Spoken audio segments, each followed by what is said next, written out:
قبض کے لیے کسی نے پوچھا ہے کہ قبض کا کوئی مستقل علاج بتا دیجئے۔ قبض کا مستقل علاج جو ہے وہ در حقیقت آپ کا کھانا کھانے کے انداز کو تبدیل کرنا ہے۔ قبض کے مستقل علاج کے لیے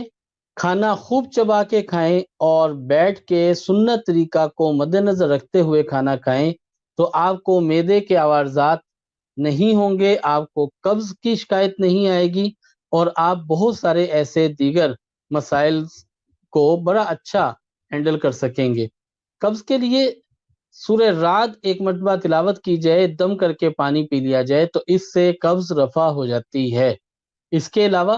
صبح خالی پیٹ ایک گلاس گرم پانی پئیں، اس سے بھی قبض کا عارضہ ٹھیک ہو جاتا ہے،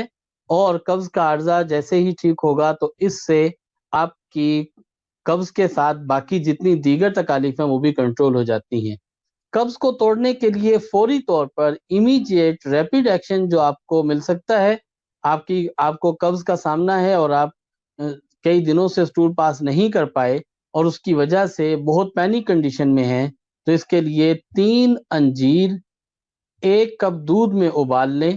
اور روزانہ رات کو یہ 3 انجیر ابال کے انجیر کھا لیں اور دودھ کا 1 کپ پی لیں۔ اس سے قبض انشاءاللہ العزیز بالکل ٹھیک ہو جائے گی، اور رفتہ رفتہ انجیر کے استعمال سے آپ کا قبض کا عارضہ بھی ٹھیک ہو جائے گا۔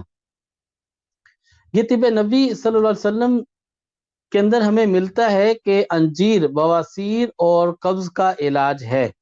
میں آپ کو یہاں ایک بتاتا چلوں کہ بواسیر کے علاج کے لیے اور قبض کے علاج کے لیے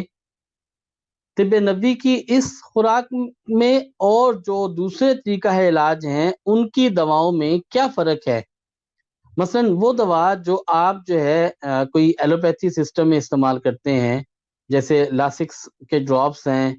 اور اسی طرح سے مختلف قسم کے عنوانات سے آپ کو دوائیاں ملتی ہیں، جلاب آور دوائیاں ہیں، ان دواؤں کی نسبت اور اس دوا میں کیا ڈفرینس ہے۔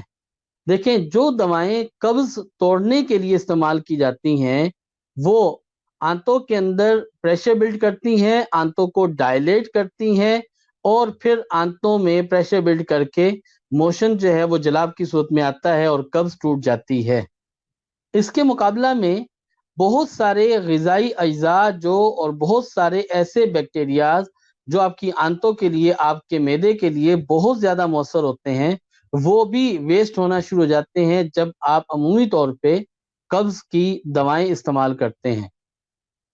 لیکن جب آپ قبض توڑنے کے لیے طب نبوی صلی اللہ علیہ وسلم کا سہارا لیتے ہیں، اس کو اختیار کرتے ہیں، تو پتہ یہ چلتا ہے کہ انجیر کا استعمال آنتوں کے اندر ہیلدی بیکٹیریاز کو ڈیولپ بھی کرتا ہے، یہ قبض کو رفع بھی کرتا ہے، اور اس کے استعمال سے اس طرح سے جلاب نہیں آتا جو کہ آپ کے بہت سارے غذائی اجزاء ضائع ہونے لگیں، آپ کے نمکیات ضائع ہونے لگیں، اور آپ دیگر کمزوریوں میں مبتلا ہوں۔ یہ ایک بہت واضح اور حیران کن فرق ہے جو قدرتی طریقہ سے آپ کا قبض کا علاج کرنے کے متعلق ہے۔